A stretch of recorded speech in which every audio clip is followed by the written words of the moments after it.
We're entering week 13, and Kyle Krabs has a brand new mock draft. We're breaking it down today on the Locked On NFL Scouting Podcast.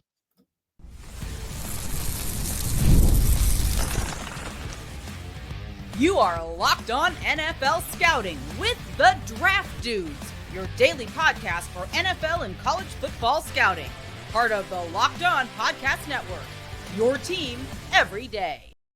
What's better than this? It's guys being dudes here on the Locked On NFL Scouting Podcast. We're the Draft Dudes. I'm Joe Marino from Locked On Bills. He's Kyle Krabs from Locked On Dolphins. And we are your NFL experts here with you daily to talk team building across the league on the Locked On NFL Scouting Podcast with the Draft Dudes, part of the Locked On Podcast Network, your team every day. Want to issue a big thank you, shout out, and welcome to our everydayers. Those of you who never miss a single episode, we appreciate y'all being here very, very much. This episode is brought to you by Prize Picks. Go to prizepicks.com/LockedOnNFL and use code LockedOnNFL to win $50 instantly when you play $5. Joe, happy Victory Tuesday to Baltimore Ravens fans ever tuning into the show. Apologies, you will have to wait till segment 3 for us to tip any dynamics around your pick because you're projecting as a top-tier team in the AFC. But 33rd team, not just making waves with the news yesterday that they were opening their own professional services department, which is obviously very exciting for the 33rd team. We did put out a mock draft yesterday. I don't think anybody read it because of, of the Jets coaching search consultation news that dropped, which it was funny, Joe, the amount of people that read, like one of my coworkers, Tyler Brook, who does content, like last week did a Jets, like after they fired Joe Douglas, like here's 5 names if you consider. The amount of people that thought it was like a legit, like, oh, they took it down because this was their list for Woody Johnson. Like there's different departments that do different things. And Tyler, bless him, feel it really funny reaction. He had that guy sitting on the couch, like pointing at himself, like when the news broke. But it was just a very funny day yesterday to see everybody react that the Jets are employing the 33rd team as the consultation group for their GM and head coach search. But we did do a mock yesterday.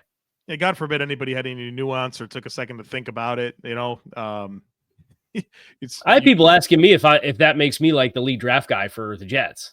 Well, I'm holding you. I certainly am putting you in that perspective. So right, yeah, you will definitely be responsible for anything that happens with the Jets moving forward. But absolutely, maybe that'll be Mike Tannenbaum and Rick Spielman handling that, and other people will do other a couple things. Of guys that have actually like done that before, yeah.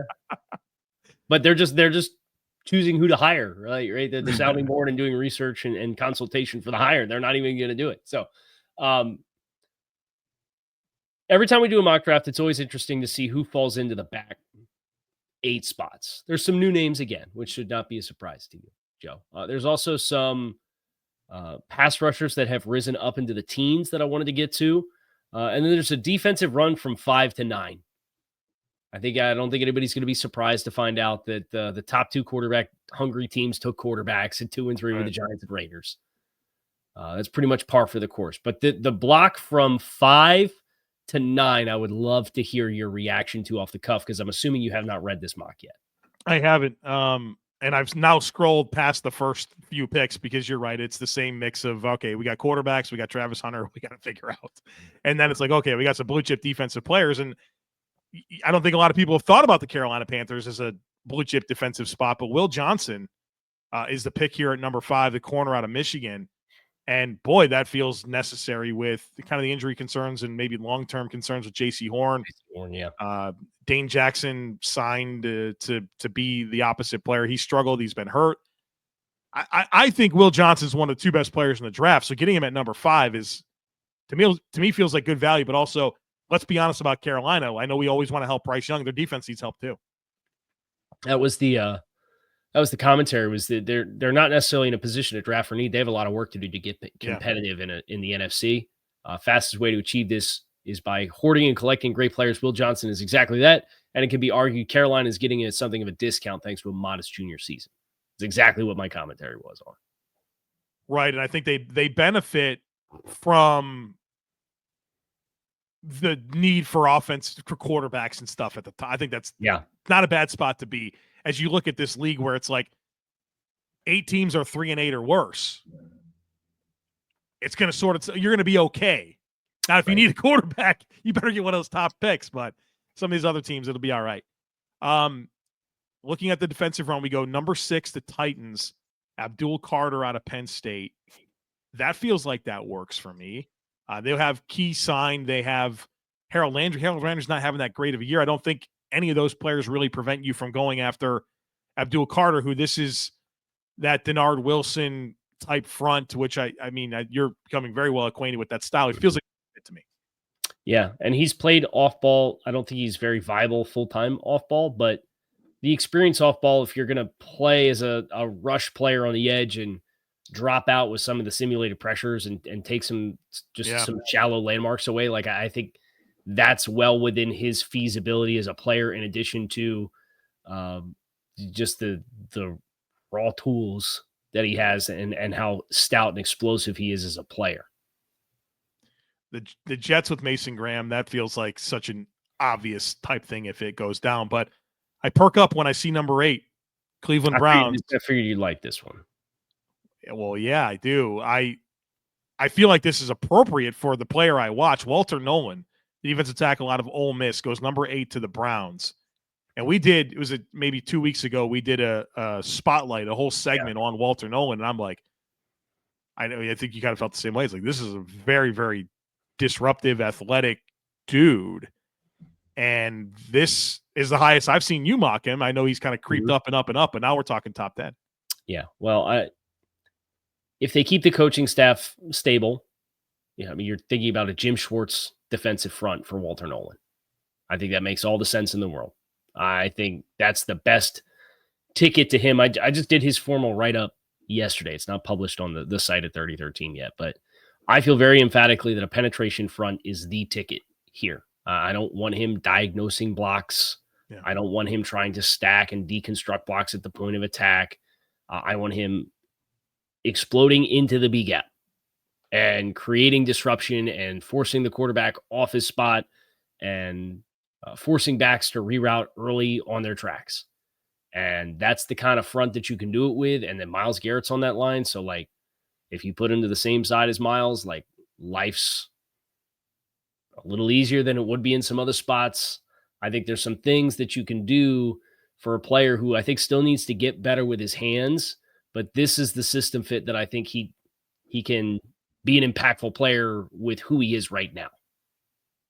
And it's like getting the right guy next to Dalvin Tomlinson. They start with Jordan Elliott, and that really didn't work out. And then they bring in Shelby Harris, who's a good player, but a veteran doesn't have any long-term appeal. Mm-hmm. I mean, you're still going to roll with Tomlinson, Garrett, Nolen. Like you got horses, man. You got horses up front. I don't think Cleveland's far away, but obviously you got a lot to figure out for this team. Kyle Krabs cannot quit Shavon Revel, the corner for East Carolina. And I mean, this is a big deal, man. This guy's got like a blown out knee, and you're mocking him top 10. And I got to watch him. I think that's what I keep coming back. I got to see this player. Yeah. I put him to the Saints at 9, who they traded Lattimore. They have an expiring contract in that quarterback room otherwise. So I think it's Alante Taylor and Kool-Aid McKinstry are the two like under contract players there. So there's a spot. Yeah. So Adebo's an expiring contract. Do they feel like a team that's going to have the finances to give a competitive contract to Paulson Adebo to extend him and keep him on the roster? Right. So now you have what will be a second-year player in Kool-Aid McKinstry and Alante Taylor, who frankly has not played that well this year. And like he's been inside and outside and been in the nickel a little 3 bit. sacks in week 1. Oh, congrats. He had a great first 2 weeks of the season. We'll send you Lombardi. He's got the type physically that Mickey Loomis has drafted a lot of. How much of that is Dennis Allen versus how much of that is, Mickey Loomis? Like, I don't know, but he feels like physically the kind of corner. And like, I'm telling you, dude, I see like perennial I almost not as much. I almost like him as much as I liked Sauce coming out. And you know how much I like Sauce coming out.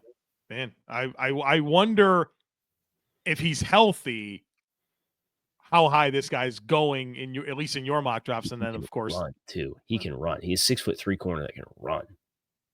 that feels like a thing that teams are going to like. Yeah. Thinking of things that I like, you have written down here, pass rushers and the teens. I'm excited to figure out what that's all about here on the other side of it, folks. Be sure to stick with us.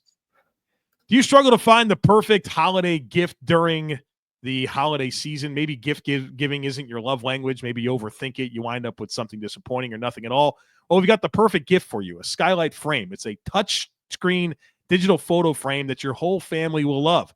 You can upload thousands of photos with your phone and watch them appear on the frame in seconds. You can also add photos right from your phone from anywhere. It only takes a quick tap on your phone to send new photos to a frame across the country. It's the fastest and easiest way to keep loved ones in the loop, and they'll feel so much more connected to you. And I love the touchscreen. It's a game changer. You could swipe through the photos. You could tap to see new photos that are sent in, and you could tap the heart button to tell people that sent them to you a quick little thank you. I actually have one on the counter in my kitchen. It looks good. You know, my wife's funny about the decorations and stuff, but it's a good-looking frame. Photos are displayed in HD resolution, and you can choose from 5 different frame styles. And now we also have a special limited offer for our listeners. You can get $20 off your purchase of a skylight frame when you go to skylightframe.com/NFL. That's SKYLIGHTFRAME.com/NFL. Get $20 off your purchase now at skylightframe.com/NFL. Folks, get ready to tackle the NFL action with FanDuel, America's #1 sportsbook, because right now, new customers can bet $5 and get $150 in bonus bets if you win. The FanDuel Sportsbook app gives you everything you need to place live bets on the NFL all in one place. So when you get a hunch in the middle of the game, you can check out the latest stats, view live play-by-play, and so much more on the same page where you place your bets. Just visit FanDuel.com to join today. You'll get started with $150 in bonus bets if you win your first $5 bet. That's FanDuel.com. Never waste a hunch and make every moment more with FanDuel, an official sportsbook partner of the NFL. And on we go. Into the teens. Got some pass rushers starting at 4. You go 14, 15, 16. Ooh. Technically 18 with an interior guy, and then 19. See things here. See number 14, Mr. Jalon Walker. This player from Georgia. I don't want to see Jalon Walker and Chop Robinson on the same defense, Cal. Yeah, man, that's a really exciting prospect for Bradley Chubb's probably not going to be with the team next year. Jalen Phillips dealing with a second season-ending injury in a row. They need more there. I mean, they've been making it work. Chop's really been the straw that's the drink, chopping it up. But I mean, Tyus Bowser's out here taking 30-something snaps. Right. And we both like Tyus coming out of Houston, right? And a really versatile player. And that's the role that I look at for Jalon Walker.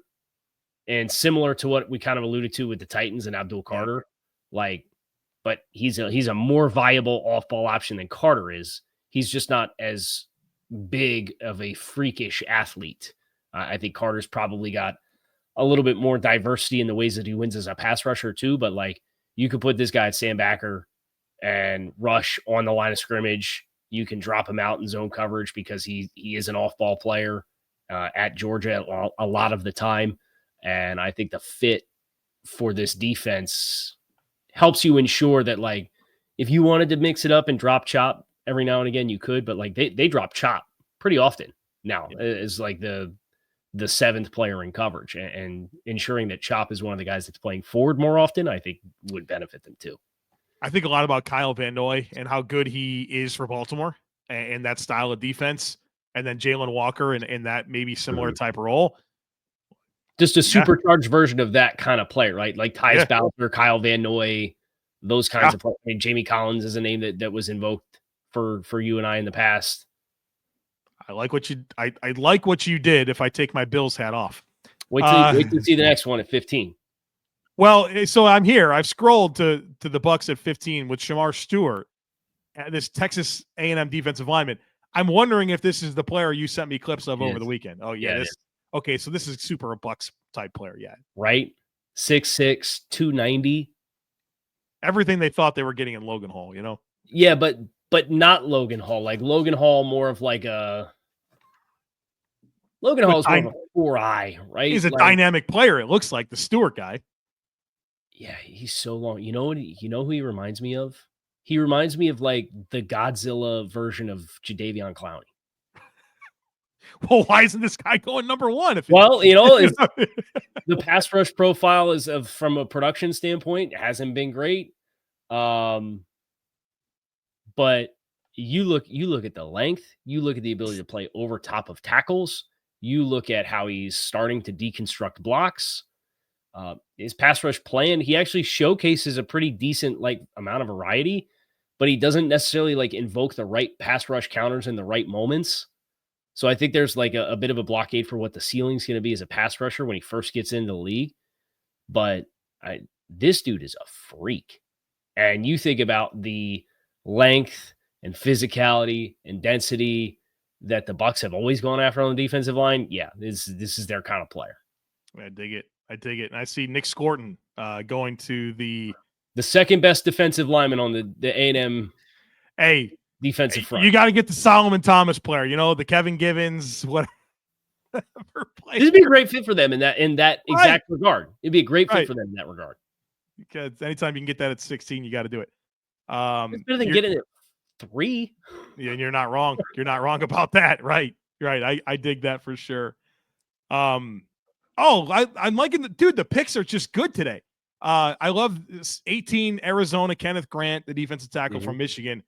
That feels real helpful for what they want to be defensive. Missing, right? Yeah. I mean, we've been out here with the Roy Lopez's of the world. No disrespect to Roy Lopez, but you can go from a Roy Lopez to Kenneth Grant. You don't just have a big guy in there anymore. You got an asset in there. Yeah, especially because they like to mix their fronts so much. Yeah, I love that. And I love James Pierce, edge rusher out of Tennessee to Atlanta. I mean, we still don't have any pass rushers in Atlanta, man. Do you know how many sacks the Falcons have this year?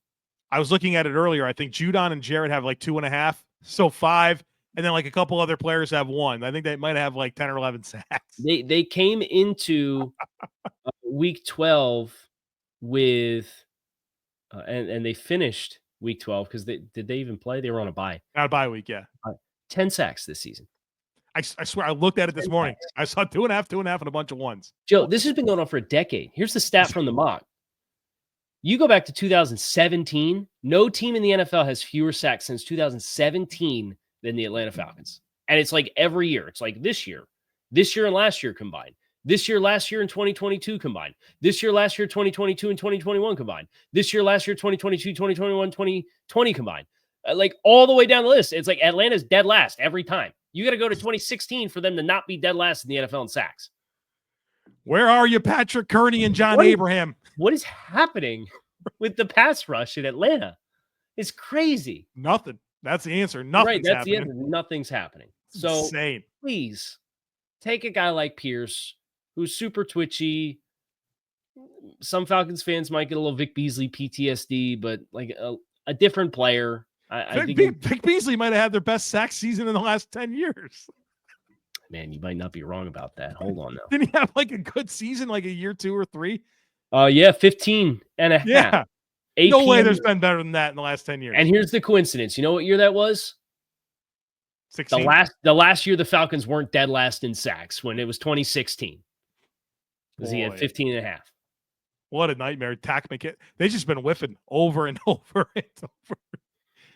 Oh, okay. At least we got Judon. But right. And sacks. That's not the time to get Judon off the injury later in his career. Just not pulling the right strings there. I see the Seahawks get a player that makes a lot of sense for the Seahawks. Arionte Ursary from Minnesota. We're going to love the athleticism, right? It's kind of banged up situation at right tackle. That a very Seahawksy pick. I always love the back 10 because we get to get into the new names. And so I'm sure there will be some of those to discuss on the other side of it, folks. Be sure to stick with us. Time is our most precious commodity, so don't waste it scrolling through the same mind-numbing content for hours and hours. How can you spend it wisely to improve yourself? Our sponsor, Hillsdale College, is offering more than 40 free online courses, including Constitution 101, Introduction to Free Market Economics, The Rise and Fall of the Roman Republic, and so much more. All of Hillsdale's courses are self-paced so that you can start whenever and tune in wherever. Plus, you can go deeper with readings, quizzes, discussions, or simply just enjoy the lectures.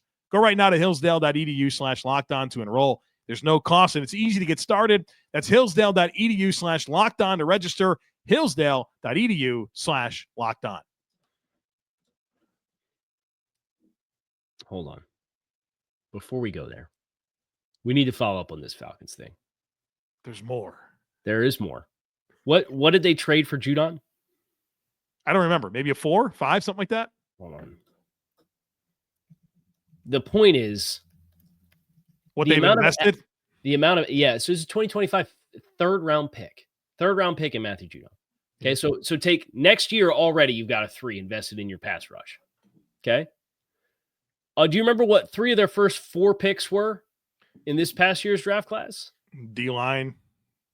Rook, Braylon Trice, Brandon Dorlus. We're no closer. That's 30, 35, 74, and 109. Okay. 2023, third round pick, 75th overall, Zach Harrison. 2022, 38th overall, Arnold Ebiketie. And Malone was pretty high that year too, 82nd right? overall, D'Angelo Malone.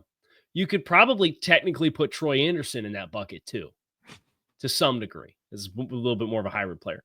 2021, congrats. You didn't draft anybody until the 5th round. 2020, 47th overall, Marlon Davidson. 2019, probably the best defensive end they've drafted in this stretch, John Kaminsky, didn't last with the team. Had to break out with the Lions instead. Tack McKinley in 2017. Just an unprecedented, like this 2017 to now is like a Michael Jordan run of wrong choices. You talking about like the Wizards and all that? Is that where? Incredible. I can't. You're talking like a good Michael Jordan run. Okay, I get it now. Yes, yeah. It's like an unstoppable run of just you made the wrong pick. They didn't get a single good player out of this stretch. Anyway, I'm chomping at the bit to get to the new names here. Go ahead. First one for you is at 24. I see that. Jahad Campbell, linebacker from Alabama to the Ravens. I don't know anything about this player. So he's capable of playing off ball. Okay. But he's also capable of playing and rushing on the edge. How many of these players we got this year? Right. That's the thing. What is this? Let me ask you a question. What defensive schemes all over the league? Yeah, I see. That's that one. It's the Ravens one. Yeah, I see it. And what do all these teams need? Yeah, those players. Pass rush guys that can also drop, can also give you some ambiguity if you're going to go with an over front or an under front instead of a base front. Sometimes you want to go nickel, right? Like, he's the same kind of player. He's probably the best off ball out of all of them. Between Carter and Jalon Walker, like, I think he's the best off ball linebacker. But for Baltimore, with their pass rush, timeless wonder Kyle Van Noy had a big sack last night. What an awesome story he's been to kind of have his career revival, but they need more, I think, in that room. And Jahad Campbell's a great addition for the same mold of player that we've already talked about for Miami and Tennessee. Well, now the originating group, even though there's been a departure from the coach that put it all in place, they get their run as well. All right. How far do I scroll to see the next new name? 2. Scroll 2 more picks? Yeah. So I know Tyler Warren. Trey Amos out of Ole Miss, another Ole Miss player that I'm unfamiliar with. So Amos is like 6'1". He originally played at Louisiana for a couple years. Okay. And then he transferred last year to Alabama. And they said, you know what? I'm gonna bounce around again. There's a few guys like this. Jabbar Muhammad from Oregon is like this too, where he transferred to Washington and then transferred to Oregon the following year. So he was on his 3rd team in the last 3 years. But 6'1", 200, very physical, plays in the face a lot. It likes the contact window. You think about what they have with Joey Porter, and this being a player that could play opposite of that. He's got pretty good ball skills. I think he's going to run fairly well as well. He's not the best like in off coverage or in space, but for a front or for a defense like Pittsburgh that is going to want to be aggressive, and they have a corner like in Porter who has that kind of length. I think he's a really nice complementary player at the other corner spot for Pittsburgh. 27. I like this guy, this Boston College edge rusher, based on the 4 clips that you've sent to me. Oh, the Eagles get another Georgia defensive player. It was too good to pass up with this time around. As I'm looking at who's available and who's not, and like there's a lot more, I think, defensive line run in this mock than any of the ones that I've done thus far. I'm about to find out the Bills pick at 29. Mm-hmm. Is it a fake name? I know this player. You know who it is. Okay, I'm going to predict. I swear I haven't looked. I predict that it's Jack Sawyer. Oh, yeah, the other 6'6", 280-pound, super long. I really see a lot of Greg Rousseau in his game. Landon Jackson from Arkansas. More Rousseau than Epinesa, right? A lot more Rousseau than Epinesa. Okay. Yes. Okay. I think some of the names that I've given you have been a little bit more Epinesa-y. But this is just the running joke is Buffalo's just they're going to get some kind of not super flexible but long and heavy-handed defensive end to pair with Rousseau because that's been their type and they've really liked that. Do you ever think so? I'm totally on board with any defensive lineman. Do you think about other positions for the Bills when you kind of get down here? Yeah, I think a little bit about a safety. I know it's a room that, DeMar's played. I know they have some youth there. I know that they drafted the Utah safety last year. Mm-hmm. And that's a name in the pipe for them. Like I don't ever see any receivers back here that would make sense. Like if they don't bring back, you can make the case for like maybe an Emeka Ibuka, but like I don't know, like I don't think they have any problems with skill players. Yeah. I'd be more inclined to pick him a corner than I would a wide receiver. I tend to agree. Yeah. Feels like it's just fill in whatever sensible defensive lineman makes sense to the Bills at 29 or wherever they're picking. Mm-hmm. I don't think I know this player at 32. Have we talked about Tyler Booker, a guard from Alabama? Thick. And when you think about like Detroit Lions brand of football, and then you also think about like very prototypical Alabama interior offensive lineman. I mean, I know what that means. This is James Carpenter / Quanjo boys. I mean, what are we getting here? No, where on the lexicon are we getting? He's pretty fluid he's 325. Okay. He's got great vertical push. I think he'd be protected in a system that has athletic tackles on either side. And obviously a good center in Frank Ragnow. You're worried about the long-term viability of either Zeitler or Graham Glasgow as older players. It's just that I've asked a few people that cover Detroit kind of where their temperature's at with where the team is at, because they're a hard team to mock because they have a lot of youth. Yeah. They have a lot of young players that have brought in, and maybe they're still developing. Some guys have made the jump, some guys have not. But it's like, what do I do? Do we give them a wide receiver when they've got this embarrassment of riches of guys that can run the ball and Laporta at wide receiver, and Amon-Ra St. Brown is in a perfect world, 110 reception kind of guy, and Jamison Williams is a counterpunch provided he could stay on the field. Like they're not an easy team to mock for. And much of the consensus from Detroit people that cover the team that I have talked to has been like, yeah, interior offensive line is probably your first class ticket for them to kind of keep their roster filled out, but potentially be prepared for the next wave of personnel moves that has to come. Yeah, it makes sense. Like Zeitler's probably a 1-year situation. I thought that was a great value play. Yeah, it was. To let Jonah Jackson go, you bring in Kevin Zeitler, but where do you get impact, right? I think is probably the question for Detroit. And it feels like with that stability on the offensive line to play this guy between Sewell and Ragnow, I mean, I might have a chance, Right. So. Yeah. Just go out, keep your head up, and get in the way, and they'll cover for you more often than not, right? Like freaking good set of bumpers there, huh? Yeah. So that was the logic there at Detroit, who got another guard the last time I did a mock from Ohio State, but went with Tyler Booker from Alabama this time. So there you go. Final thoughts? I enjoyed it. I respect your ability to do this every other week and for the conversations to not be boring. So that's the goal.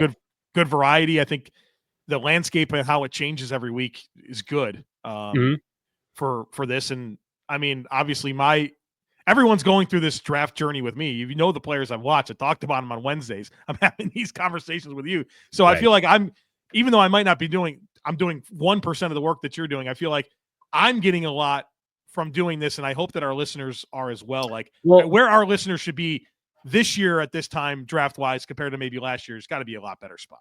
Yeah. So I think that's the thing too, that like you and I have done some variation of draft content since 2016 together. Like we're getting ready for year 9. Right. And I think that's been in years past, it's been very easy to just kind of like, we go down the rabbit hole, and like for a lot of listeners, maybe it's hard to like jump right into that, you know? So I kind of appreciate the dynamic of you not being on the same page as I am with stuff all the time, because it does create a conversation that I think is a lot easier for people to kind of tap into, kind of pick it up as we go. I like that. So I'll keep getting into it, you know? No, I know you will. And then we'll do Battle of the Boards in April and chastise each other for hating the players that we don't have ranked as high as the other one and all that kind of stuff. And that'll come, but we got a season to finish first.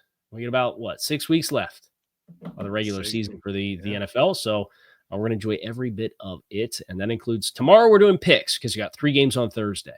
Yep. And then on Friday, we're doing takes on takes, but we're collecting your takes for takes on takes today, because we're recording tomorrow to run on Friday. So that's the rest of our week here on the program. So we hope you will come back and see us soon. I am Kyle Krabs. He is Joe Marino. We are Locked On NFL Scouting with the Draft Dudes. Come on back again tomorrow.